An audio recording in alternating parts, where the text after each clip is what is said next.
దేవుని బిడ్డలమైనటువంటి మనము మన మధ్యలో దేవుడు నివసిస్తానని దేవుడు మాట్లాడుతున్నాడు. చదువుతారా? ఆ మాట చదువుతారా? నిర్గమకాండం 29వ అధ్యాయము 45వ వచనము చదివి అక్కడనే పెట్టుకోండి.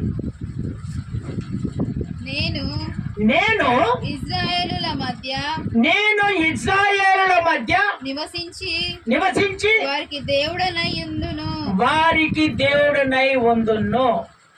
నేను మీ మధ్యలో నివసించి మీకు నేను దేవుడనై ఉంటాను అంటున్నాడు దేవుడు. అంతే, ఇక మీరు ఎక్కడ ఉంటే అక్కడ మీ మధ్యలో నేను ఉంటాను, మీ దేవుడినని నేను నిరూపించుకుంటాను. కొంతమంది దేవుడు నాతో ఉన్నాడో లేడో అని కొంతమంది ఏం చేస్తారంటే బాధపడతా ఉంటారు. కానీ ప్రభు చెప్తున్నాడు, నేను మీ మధ్యలో నివసిస్తాను, మీ మధ్యలో ఖచ్చితంగా నివసిస్తాను. నేనేందో మీకు వ్యతిరేకంగా లేస్తున్నటువంటి ఆర్థిక ఇబ్బందులే కావచ్చు, అనారోగ్యాలే కావచ్చు, కుటుంబ సమస్యలే కావచ్చు, ఇలాంటి ఎన్ని ఉన్నా కూడా వాటికి అన్నిటికీ ముందర నేను నిలబడి నేను ఉన్నాను అని నిరూపించి వాటిని అన్నిటిని బంధిస్తాను, మీకు ఆశీర్వదిస్తాను, మీ మధ్యలో నివసిస్తున్నానని దేవుడు ఈరోజు చక్కగా నీతో మాట్లాడుతున్నాడు. స్తోత్రం చెప్తారా ఒకసారి గట్టిగా? దేవుడు నివసించినప్పుడు అనారోగ్యం పారిపోతుంది, ఉండదు. సమస్య ఎలాంటిదైనా సరే పారిపోతుంది, ఉండదు. నువ్వు బలహీనతగా ఉన్నావేమో, ఆ బలహీనత నుంచి దేవుడు బలవంతుడిగా చేస్తాడు. ఎందుకంటే ఆయన మన మధ్యలో ఉన్నాడు. ఆయన నీ సమస్య నిన్ను ముందుకు పోకుండా నిన్ను వెనక్కి నెట్టుతా ఉందేమో, నా ప్రభు అంటున్నాడు, మీ మధ్యలో నేను ఉన్నాను. ఇక నుంచి ఆ సమస్య నీకు ఎదురు రాదు, ఎదురు కాదు. ఎందుకు? నేను ఉన్నాను, నేను మీ దేవుడనై ఉన్నాను. కనుక ఇలాంటి సమస్యలకు, ఇలాంటి అనారోగ్యాలకు, ఇదిగో నాకు ఎక్కడ ఏమి దొరకక బాధపడుతున్నానని ఒకవేళ మీరు బాధపడుతున్నారేమో, నా ప్రభు అంటున్నాడు, నేను మీ మధ్యలో ఉన్నాను. స్తోత్రం చెప్తారా ఒకసారి గట్టిగా? ఆయన మన మధ్యలో ఉన్నాక మనం ఎందుకు నిరుత్సాహపడతాం? పడమిక. ఒకవేళ దేవుని బిడ్డలారా నువ్వు నిరుత్సాహపడుతున్నావేమో, ఇప్పటి నుంచి నా దేవుడు మీ మధ్యలో నివసిస్తున్నాడు గనక మీరు ఏ అనారోగ్యానికి, ఏ సమస్యకు మీరు భయపడద్దు. మిమ్మల్ని విడిపించడానికి నా దేవుడు మీ మధ్యలో నివసిస్తున్నాడు. స్తోత్రం చెప్తారా ఒకసారి గట్టిగా? చదవండి, ఆ 45వ వచనం చదవండి, 46వ వచనం చదవండి. 45 చదివారు నాన్న, 46వ వచనం చదువు. వినండి. కావున నేను వారి మధ్య నివసించున్నట్లు, ఐగుప్తు దేశములో నుండి వారిని వెలుపలికి విడిపించిన తమ దేవుడైన యెహోవాను నేనే వారిని విడిపించుకొచ్చినటువంటి దేవుడు నేనే అని వారు తెలుసుకొందురు. వారు ఖచ్చితంగా తెలుసుకుంటారు. నేను వారి దేవుడనైన యెహోవాను. స్తోత్రం చెప్తారా ఒకసారి గట్టిగా? ఇంకొకసారి గట్టిగా చెప్తారా? నా ప్రభు అంటున్నారు, ఇదిగో మీరు ఒకప్పుడు అన్య జనులలో మీరు జీవిస్తున్నారు, అన్య జనుల బ్రతుకులలో మీరు ఉన్నారు. నా గురించి ఎరగనప్పుడు మీరంతా అన్య జనులలో మీరు బాధపడుతున్నారు. అలాంటి సమయంలో నేను వచ్చి మీ అందరి నా వైపుకు తిప్పుకున్నానే, నేను మిమ్మల్ని ఎట్లా మర్చిపోతానని దేవుడు చెప్తున్నాడు. నేను మర్చిపోవటానికి అన్యాయస్తుడైన దేవుడను కాను. నేను ఏదైనా చేయగలను, చేస్తాను, నేను ఖచ్చితంగా చేస్తాను. నేను మీరు బాధలో ఉన్నప్పుడు, సమస్యలతో ఉన్నప్పుడు, అప్పులతో ఉన్నప్పుడు, బాధలో ఉన్నప్పుడు నేను విడిపించుకొని నా సన్నిధిలో నేను నిలబెట్టలేదా? మీరు సాక్ష్యం చెప్పట్లేదా? ఆ సాక్ష్యాన్ని బట్టి నేను సంతోషపడట్లేదా? మరి ఇప్పుడు ఎందుకో మీరు బాధపడుతున్నారు? అప్పటికి ఉన్నాను, ఇప్పటికి ఉన్నారు. అప్పుడు గుర్తు ఎరగలేదు, ఇప్పుడు గుర్తు ఎరిగి కూడా నన్ను మర్చిపోతున్నారని దేవుడు చెప్తున్నారు. స్తోత్రం చెప్తారా ఒకసారి గట్టిగా? ఇంకొకసారి గట్టిగా చెప్తారా? అందుకనే దేవుడు బిడ్డలారా, నా దేవుడు నీ మధ్యలో నివసించాడు కనుక నువ్వెక్కడ ఉంటే ఆ చోట్లో నా ప్రభు నివసించే ఉన్నాడు, కానీ నువ్వు తెలుసుకోలేకపోతున్నావు. ఆ జ్ఞానము ఏం చేస్తున్నాడంటే సాతానుడు ఆ జ్ఞానాన్ని నీకు ఇవ్వట్లేదు. వాడు తప్పించుకుంటున్నాడు, తప్పించేటట్టుగా చేస్తున్నాడు. ఎవడు? సాతానుడు. మధ్యలో నివసిస్తున్నటువంటి దేవుడు వాడు మర్చిపోయేటట్టు చేస్తున్నాడు. మర్చిపోయేటట్టు చేస్తున్నాడు కనుక నువ్వు దేవుని మీద, మధ్యలో ఉన్నటువంటి దేవుని నువ్వు ఒక్కొక్కసారి ఏం చేస్తున్నావంటే దేవునికి దూరం అయిపోతున్నావు, కానీ నా ప్రభు నీకు దూరం అయిపోవట్లేదు. స్తోత్రం చెప్తారా ఒకసారి గట్టిగా? నా ప్రభు ఎప్పటికీ దూరం కాడు. ఆయన అన్య జనులలో ఉన్నప్పుడు నిన్ను తీసుకొచ్చినటువంటి దేవుడు నిన్ను ఎలా మరవగలుగుతాడు? ఎలా మర్చిపోతాడు? ఆయన ఎందుకు మర్చిపోతాడు? సర్వజనులకు ఆయన దేవుడునై ఉన్నాడు.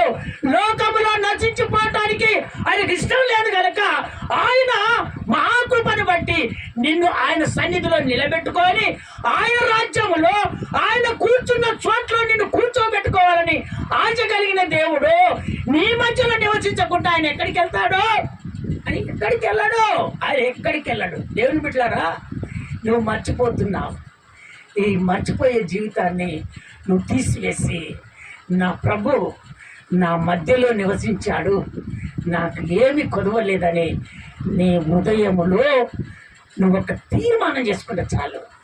నా ప్రభు నిన్ను అంచెలంచెలుగా ఎదిగించునుగాక, అభివృద్ధి పరచునుగాక, నీ జీవితాన్ని మార్చునుగాక, నీ సంపాదన మెరుగుపడేటట్టుగా చేసునుగాక.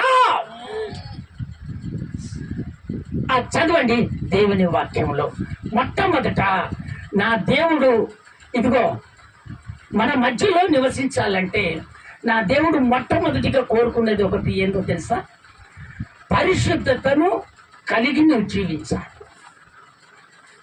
ఇప్పుడు నేను మీకు ఎందుకు అవపడట్లేదంటే ఈ సాతానుడు నీ జ్ఞానాన్ని ఏం చేస్తున్నాడంటే చెడుపుతున్నాడు. నీ ఆలోచన ఏం చేస్తున్నాడంటే వాడు చెడగొడుతున్నాడు.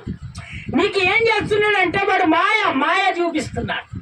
మాయ ఏంటంటే ఇదిగో ఇప్పుడు చాలా సేపు కష్టపడేదానికన్నా వెంటనే దొరుకుతుందనే ఆశ నీకు వాడు చూపిస్తున్నాడు. పొద్దుగులు పోయి ఏం కష్టం చేస్తావు?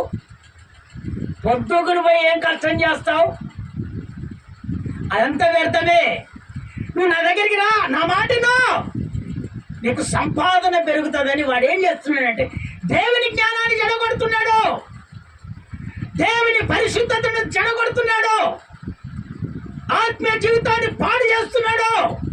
అందుకనే మన మధ్యలో నివసించకపోవటానికి కారణం ఏంటో తెలుసా? నీ పరిశుద్ధతను నువ్వు పోగొట్టుకుంటున్నావు. అందుకనే నా ప్రభు అంటున్నాడు, నీ మధ్యలో నేను నివసించాలంటే మొట్టమొదట పరిశుద్ధతలో నువ్వు జీవించాలి. ఒక హల్లెలూయా చెప్తారా గట్టిగా? ఇంకొకసారి గట్టిగా చెప్తారా? పరిశుద్ధతలో ఎప్పుడైతే నువ్వు జీవిస్తావో ఖచ్చితంగా నీ హృదయంలో నేను నివసిస్తాను, నీ ఇంట్లో నేను నివసిస్తాను, నువ్వు ఎక్కడికి వెళ్తే అక్కడ నివసిస్తాను, నువ్వు పనులు చేస్తున్నప్పుడు నీ పనులలో నేను తోడుగా ఉంటాను. ఇదిగో వాడు తొందరగా నీకు జరుగుతున్న మాట అయినవని అన్నాడే, వాడిని తల కింద పోయేటట్టుగా నా దేవుడు ఆ విజయాన్ని నీ కలగజేసునుగాక. స్తోత్రం చెప్తారా ఒకసారి గట్టిగా? చదవండి, ఆ మాట చదువుదాం ఒకసారి. లేవి కాండములో దేవుడు చక్కగా మాట్లాడుతున్నటువంటి మాట. లేవి కాండము 19వ అధ్యాయము 2వ వచనములో దేవుడు చక్కగా మాట్లాడుతున్నాడు. 19వ అధ్యాయము 2వ వచనంలో దేవుడు చక్కగా మాట్లాడుతున్నాడు. మీరు పరిశుద్ధులై ఉండవలెను. ఇగో దేవుడు చెప్తాడు, మీరు పరిశుద్ధులై ఉండవలెను. మీ దేవుడైన యెహోవానగు నేను పరిశుద్ధుడనై ఉన్నాను. నేను పరిశుద్ధుడనై ఉన్నాను. నేను ఎవరినో తెలుసా? మీ దేవుడనైనా యెహోవాను నేను పరిశుద్ధునిగా ఉన్నాను కనుక మీరు పరిశుద్ధులుగా ఉండాలి. నేను కోరుకునేది అది. నేను ఏం కోరుకుంటున్నాను? మిమ్మల్ని పరిశుద్ధత కలిగి జీవించమని నేను కోరుకుంటున్నాను. ఈ పరిశుద్ధత ఎక్కడ ఉంటుందో నేను అక్కడ మీతో పాటు ఉంటాను. అందుకనే నా ప్రభు అంటున్నాడు, నేను పరిశుద్ధుని గనక మీరు కూడా పరిశుద్ధత కలిగి మీరు జీవించాలి. అప్పుడు మీ మధ్యలో నేను ఉంటాను. స్తోత్రం చెప్తారా? ఒకసారి గట్టిగా, ఇంకొకసారి గట్టిగా చెప్తారా? నా ప్రభు చెప్తున్నటువంటి మాట, నేను పరిశుద్ధుడను, నేను ఏ కలంకమో ఏ డాగో లేనటువంటి వాడినే. మాట ఇస్తే మాట మీద నిలబెట్టే దేవుడను నేను. ఇదిగో నేను అభివృద్ధిపరిచే దేవుడును. నేను పరిశుద్ధుడను కనుక మీరు పరిశుద్ధులుగా నిలబడితే మీకు జరగని కార్యము ఎక్కడ ఉన్నా ఆ కార్యాన్ని జరిపిస్తాను. మీ మధ్యలో నేను నివసిస్తాను. స్తోత్రం చెప్తారా? ఒకసారి గట్టిగా, ఇంకొకసారి గట్టిగా చెప్తారా? అది చదవండి. ఒక వాక్య భాగంలోనికి మనం వెళ్తాము. ఒక భక్తుడు చెప్తున్నాడు, ఒక యవనస్తునికి చెప్తున్నటువంటి మాట, ఇప్పుడు మన సంఘంతో చెప్తున్నటువంటి మాట చదవండి. 2వ తిమోతిలకు రాసిన పత్రిక 4వ అధ్యాయము 7వ వచనం నుంచి ఆ మాటలు చదువుతారా నాన్న? మంచి పోరాటము పోరాడి తిని. చూడు, సంఘానికి చెప్తున్నటువంటి దేవుడు మాట, నేను మంచి పోరాటము పోరాడి తిని నా పరుగు కడముట్టించి తిని. నా పరువు కడముట్టించి తిని విశ్వాసము కాపాడుకుంటే. నా విశ్వాసాన్ని నేను కాపాడుకున్నాను.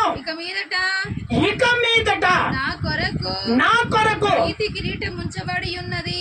నీతి కిరీటము ఉంచబడి ఉన్నది. ఆ దినమందు నీతి గల న్యాయాధిపతి నీతి కలిగిన న్యాయాధిపతి అయిన ప్రభు అది నాకు మాత్రమే కాకుండా తన ప్రత్యక్షతను అపేక్షించు వారి అందరికి ఆయన అనుగ్రహిస్తాడు. స్తోత్రం చెప్తారా? ఒకసారి గట్టిగా, ఇంకొకసారి గట్టిగా చెప్తారా?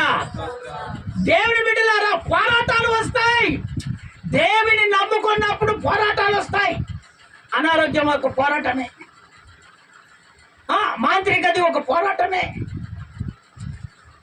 షరతుబాటి క్రియలది పోరాటమే, దయ్యం అది పోరాటమే, క్యాన్సర్ గడ్డ అది పోరాటమే, కాలి చేతులు పడిపోయేది పోరాటమే. ఆ పోరాటంలో నువ్వు గెలవాలంటే నా దేవుడు చెప్తున్నాడు, పరిశుద్ధతలో నువ్వు జీవించాలి. పరిశుద్ధతలో నువ్వు ఎప్పుడైతే జీవిస్తావే ఆ పోరాటంలో జయము నీదే. జయము నీదే. అపజయ కాలు నువ్వు ఎన్నడు కావు. జయము నీదే. అనారోగ్యమా నా ప్రభు విడిపించునుగాక. దయ్యమా వెళ్ళిపోవునుగాక. మాంత్రిక ప్రభావమా కట్టిన కట్లని విప్పబడునుగాక. ఎందుకో తెలుసా? ఆయన పరిశుద్ధుడు గనక నువ్వు పరిశుద్ధత కలిగి జీవిస్తున్నావు గనక అవి ఇంకా ఏ పని చేయలేవు. ఎందుకంటే దేవుని పోలిక చొప్పున నువ్వు మార్చబడ్డప్పుడు అవి మన దగ్గరికి వచ్చి ఏం చేస్తాయి? ఏం చేయలేవయి. అందుకనే ఆయన చెప్తున్నటువంటి మాట, తిమోతే, నేను నీ వయసులో ఉన్నప్పుడు మంచి పోరాటం పోరాడాను. దేనికి తల వంచలే. దయ్యం నిలబడితే దయ్యం అంటే వెళ్ళిపోయింది. అనారోగ్యం అంటే వెళ్ళిపోయింది. సమస్య అని వస్తే ఆ సమస్య అని ప్రభుని కేక వేస్తే ఆ సమస్య కూడా వెళ్ళిపోయింది. అందుకనే నేను మంచి పోరాటము పోరాడాను. నా విశ్వాసాన్ని కాపాడుకున్నాను. నా విశ్వాసములో దేవుడు చూసినప్పుడు ఎక్కడ కూడా లోపాన్ని నేను కనిపెట్టనీయకుండా చూసుకున్నానయ్యా. అదే మాదిరిగా నువ్వు ఆ విధంగా కాపాడుకుంటే, ఇదిగో నాకు జీవ కిరీటం ఇచ్చినటువంటి దేవుడు నీకు ఖచ్చితంగా జీవ కిరీటం ఇస్తాడు.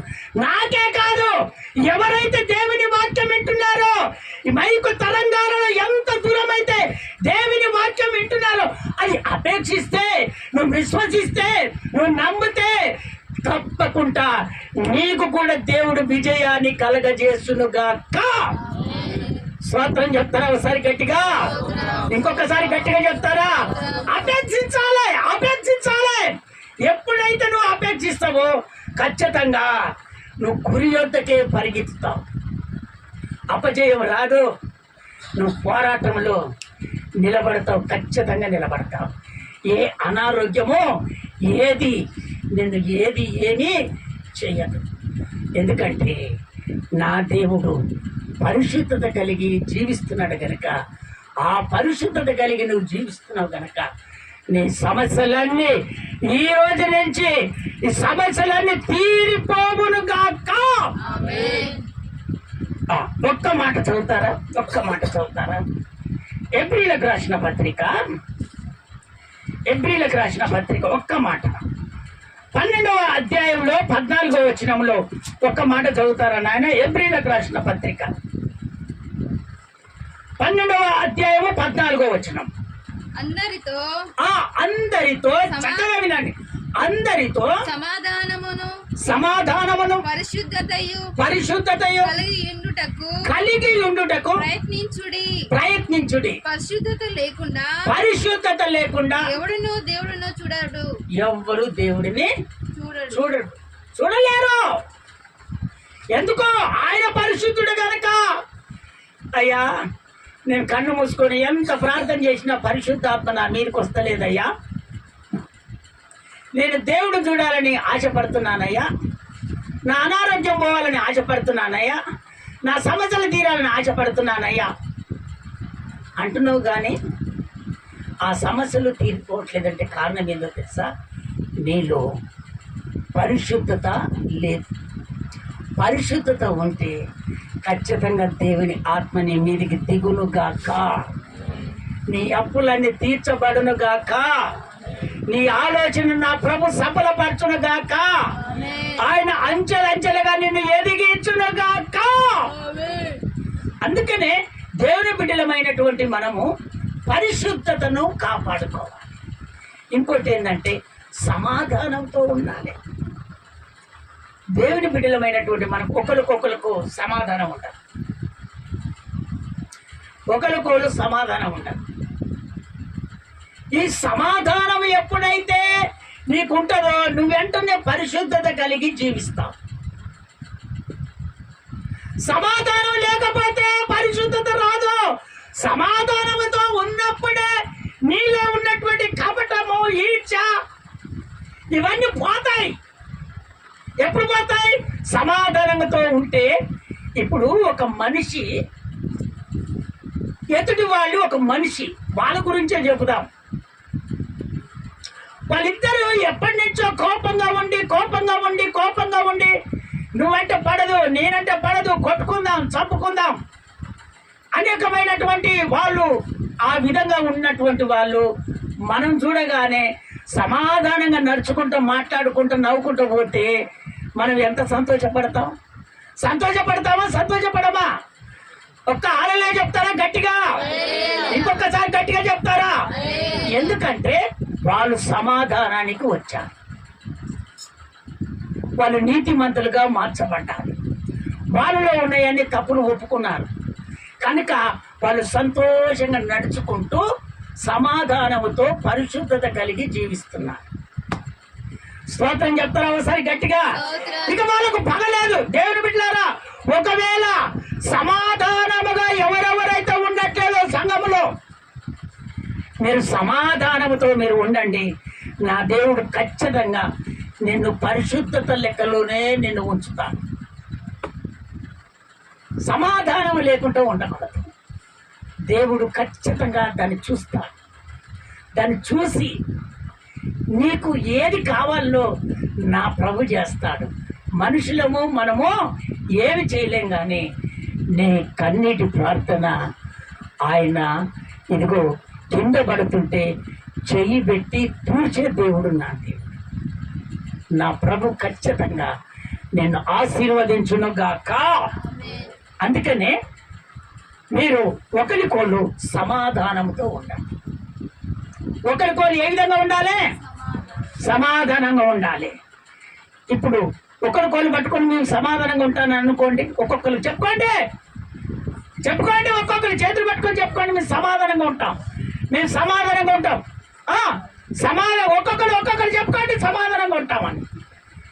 బాబా ఈ సమాధానాన్ని బట్టి నా దేవుడు మిమ్మలను అభివృద్ధి పరచును గాక.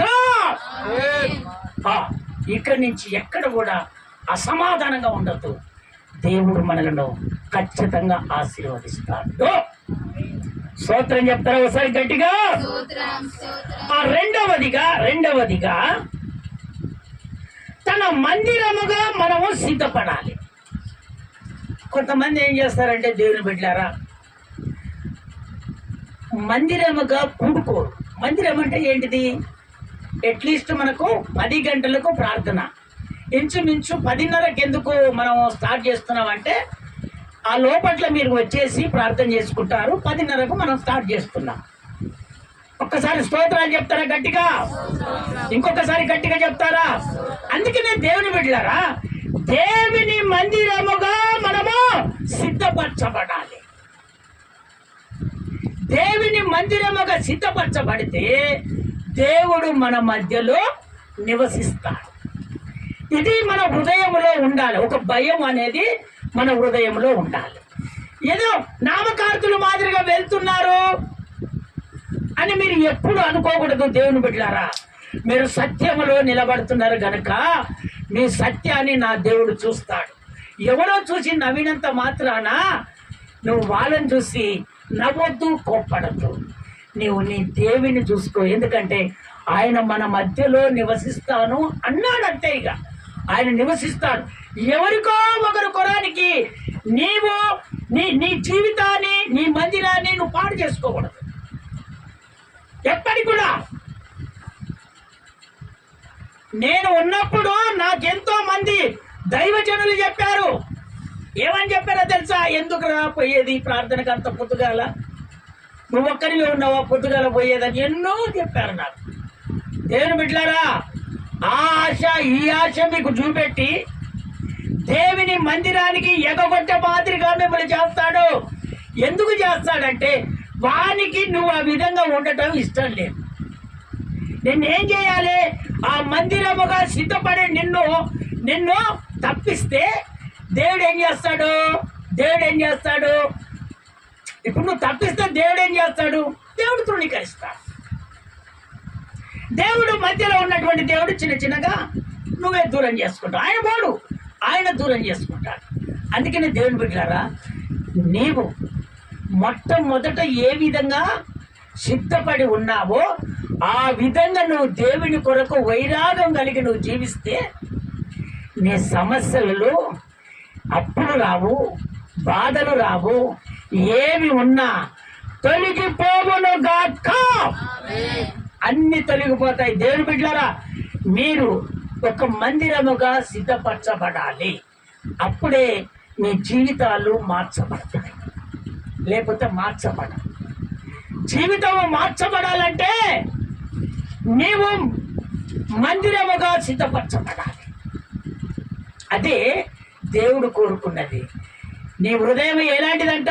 దేవుని మందిరము అమ్మ. నీ హృదయమే దేవుని ఆలయము. స్తోత్రం చెప్తారా ఒకసారి గట్టిగా? నీ హృదయమే దేవుని మందిరము. నీ హృదయానికి ఎప్పుడు దేవుని మందిరములో కొలిచే విధానాన్ని ఎప్పుడైతే నువ్వు అవలంబించుకుంటావో నీ జీవితం ఈ విధంగా ఉండదు. నీ జీవితం మారిపోతుంది. స్తోత్రం చెప్తారా ఒకసారి గట్టిగా? కొంతమంది ఏం చేస్తారంటే ఏవో ఒక సాకులు చెప్తా ఉంటారు. మధ్యలోనే మనము పైకి ఎదగనియరు వాళ్ళు. జాగ్రత్త, పైకి ఎదగనియరు. నేను చెప్తున్నాను, ఇంత స్వేచ్ఛగా, ఇంత మంచిగా ఇక్కడ మీరు చూసినది మీరు బయటికి వెళ్ళి మీరు చూడండి. ఎక్కడ కూడా దగ్గరికి రానియరు. మిమ్మల్ని ఏ విధమైన పద్ధతులు ఉంచుతారో ఆ పద్ధతిలో ఉంచుతారు.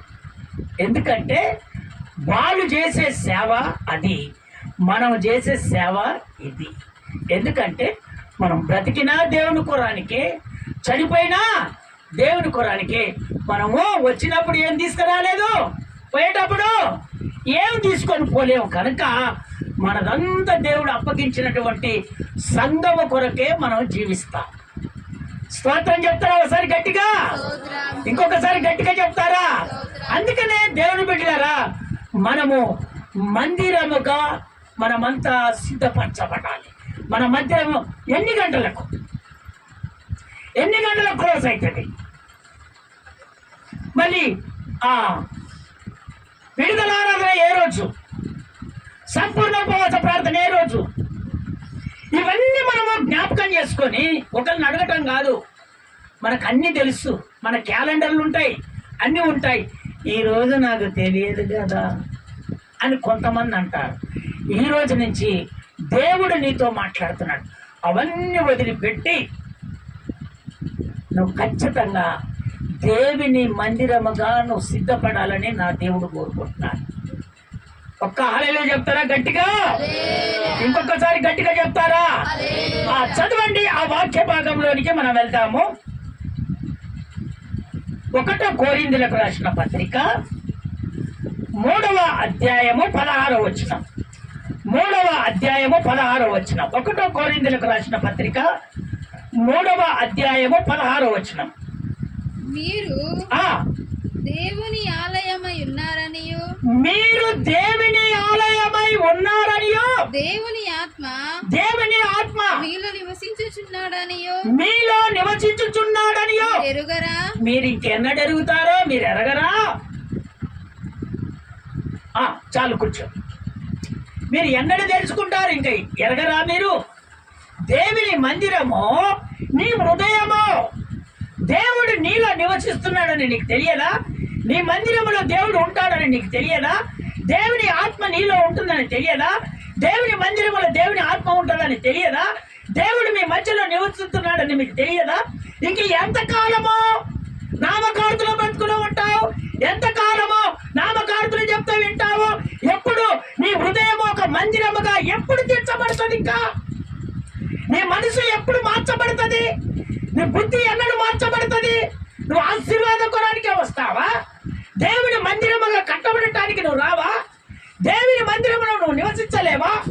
అందుకనే నా ప్రభు నిన్ను కోరుకునేది ఒకటే, నీవు మందిరముగా సిద్ధపడాలి.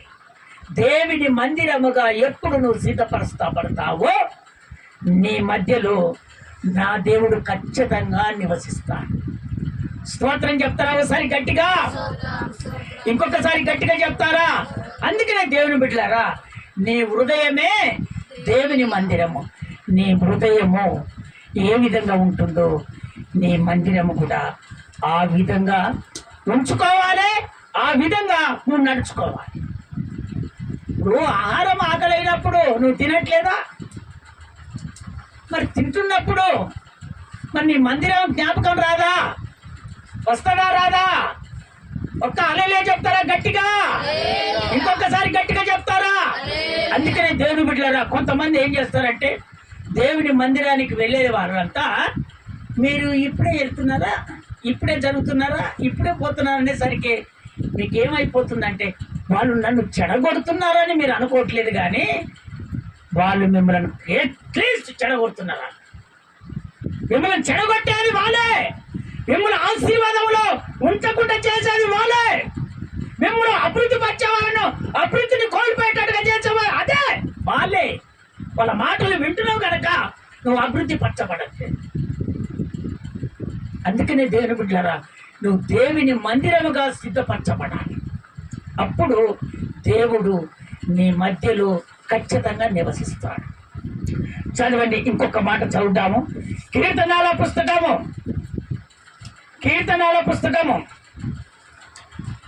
132వ కీర్తన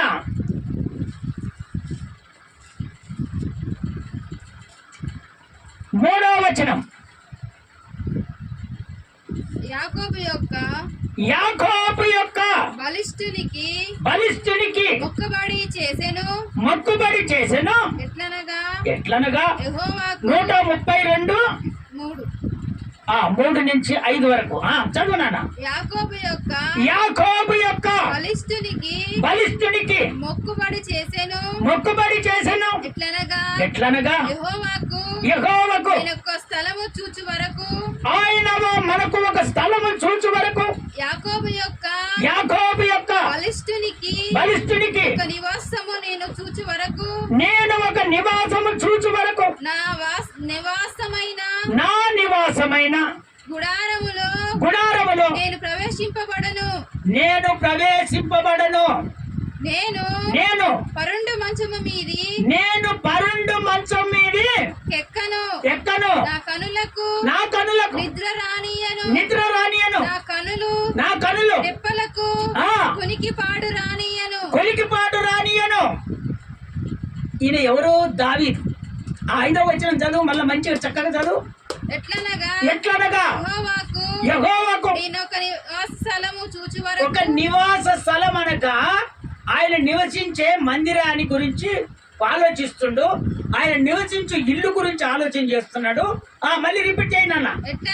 ఎట్లనగా యెహోవాకు నేను ఒక స్థలము చూచు వరకు యాకోబు యొక్క బలిష్ఠునికి నివాస స్థలము చూచు వరకు నా నివాస స్థలమైన గుడారములో నేను ప్రవేశింపను. నేను పరుండు మంచం మీదకి ఎక్కను. నా కనులకు నిద్ర రానియను. నా కనురెప్పలకు కుడికిపాటు రానియను అన్నాడు. దానికి అర్థం ఏందో తెలుసా దేవుని బిడ్డలారా? నా మందిరము కట్టేంత వరకు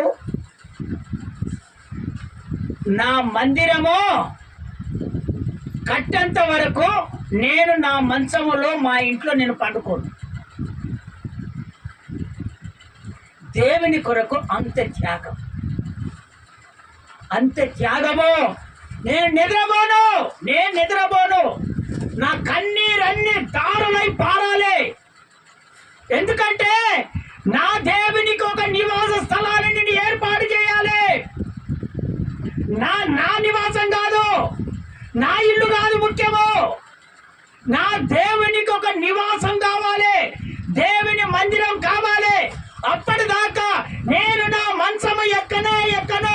నా మందిరము నా దేవునికి కట్టేంత వరకు నేను పోనని ఒక నిబంధన చేసుకున్నాడు దేవుని బిడ్డ.